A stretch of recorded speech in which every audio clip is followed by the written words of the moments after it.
장산은 오래전부터 사람들에게 기묘한 경외의 대상이었다. 산 전체를 휘감는 하얀 안개와 깊은 능선 사이로 스며드는 싸늘한 바람은 방문객들에게 설명할 수 없는 불편함을 남기곤 했다. 사람들은 그곳에서 오래 머물지 않으려 했고, 이유를 물으면 대부분은 말로 설명할 수 없는 불길한 느낌 때문이라고 답했다. 그러나 세대를 거슬러 올라가면 그 불길함의 뒤에는 장산에 살고 있다고 전해지는 수수께끼의 존재에 대한 이야기가 자리하고 있었다. 사람의 목소리를 따라하며 하얀 털로 뒤덮인 채 산을 배회한다는 장산범. 그 존재는 실체가 밝혀진 적도, 명확한 목격 기록이 남은 적도 없었지만 사람들의 기억 속에서는 마치 거대한 그림자처럼 선명하게 남아 있었다. 이 괴수에 대한 가장 오래된 기록은 근처 마을에서 전해 내려오는 민담의 형태였다. 길을 잃은 나그네가 밤중에 산을 걷다가 뒤에서 자신을 부르는 소리를 듣고 돌아보면 사람의 형태를 하고 있으나 얼굴 전체가 새하얀 털로 덮여 있고 눈동자가 없는 동물이 서 있었다고 한다. 그 존재는 사람의 목소리를 정확하게 모방하지만 감정이 실리지 않은 텅 빈 울림만을 남겼고, 부름을 들은 사람은 공포에 휩싸여 그대로 정신을 잃거나 산 전체를 헤매다 실종되었다고 전해진다. 시간이 흘러 현대에 들어서도 장산 일대에서는 기묘한 일들이 이어졌다. 등산객들은 종종 정상 가까운 능선에서 누군가 자신을 뒤에서 불렀다고 말했다. 목소리는 분명 가족, 친구 혹은 동료의 목소리였지만 그 사람이 분명 바로 옆에 있었거나 멀리 떨어져 있어 부를 수 없는 상황이라는 점에서 설명할 수 없는 혼란이 생겼다. 어떤 이들은 뒤돌아봤을 때 아무도 없는 허공만 있었다고 했고, 또 어떤 이들은 눈앞에 새하얀 형체가 잠시 스쳐 지나갔다고 증언했다. 그 형체는 사람의 팔과 다리를 갖고 있었지만 움직임은 부자연스럽고 매끄러웠으며 마치 땅에 발을 딛지 않고 미끄러지듯 이동했다고 한다. 이 괴이한 현상은 밤이 되면 더욱 또렷해졌다. 산속 오두막에서 밤을 보내던 사람들은 초저녁이 되면 가까운 곳에서부터 낮게 울리는 목소리가 들리기 시작했다. 그것은 처음에는 바람소리처럼 미약했지만 시간이 흐릴수록 점점 또렷해져 마치 집 밖에서 누군가 천천히 돌아다니는 것처럼 들렸다. 목소리는 일정한 간격으로 반복됐고 듣는 사람의 이름을 정확히 불렀다. 피해자들은 자신을 부르는 그 목소리가 절대로 사람의 감정을 담고 있지 않다는 사실에 소름을 느꼈다고 한다. 오히려 그것은 기계가 학습한 단어를 억지로 구사하는 것처럼 생명 없는 메아리만이 남아 있었다. 장산 전문가나 지역 주민 중 일부는 장산범이 단순한 괴물이 아니라 특정한 환경에서 나타나는 존재라고 주장한다. 특히 안개가 짙게 내려앉는 날, 산의 기압이 급격히 떨어지는 시점, 그리고 저녁과 새벽 사이의 어둠이 가장 깊은 순간에 목격 빈도가 높아진다는 것이다.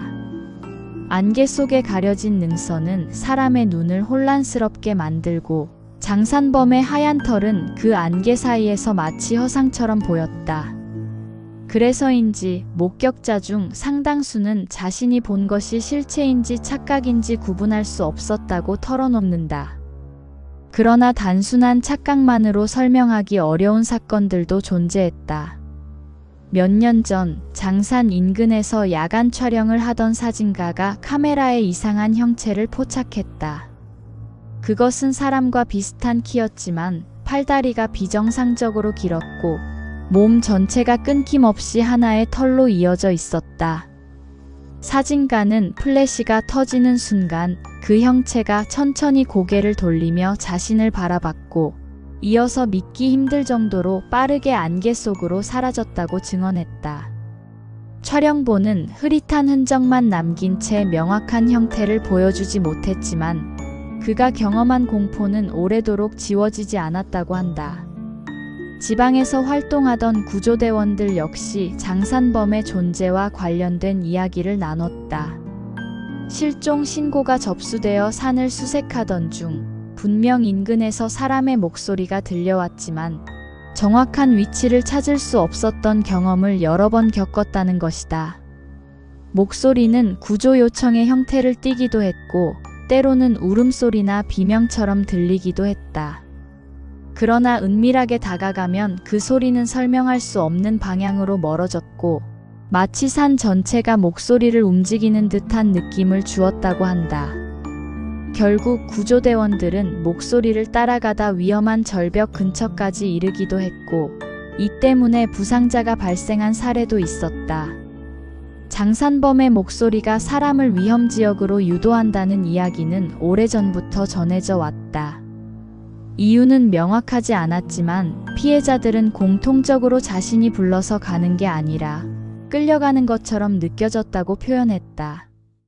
소리가 너무도 자연스럽고 익숙하게 들렸기 때문에 이성적으로는 말이 안 된다고 생각하면서도 몸이 저절로 움직였다는 것이다.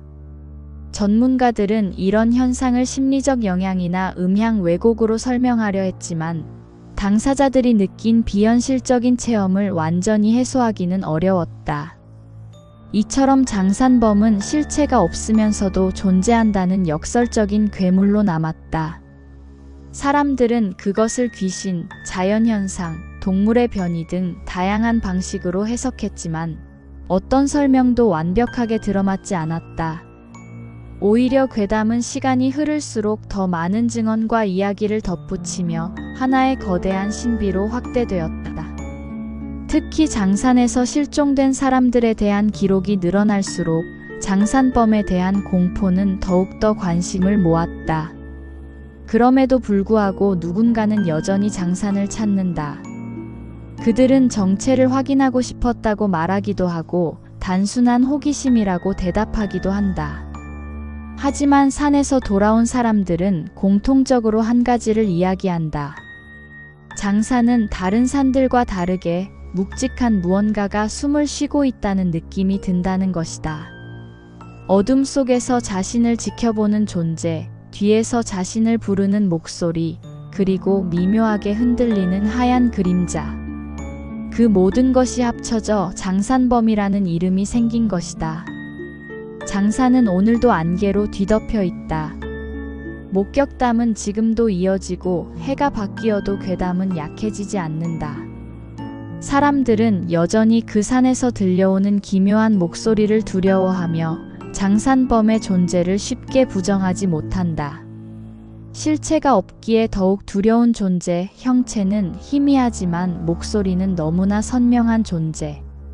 그것이 바로 지금까지 전해지고 있는 장산범의 이야기다.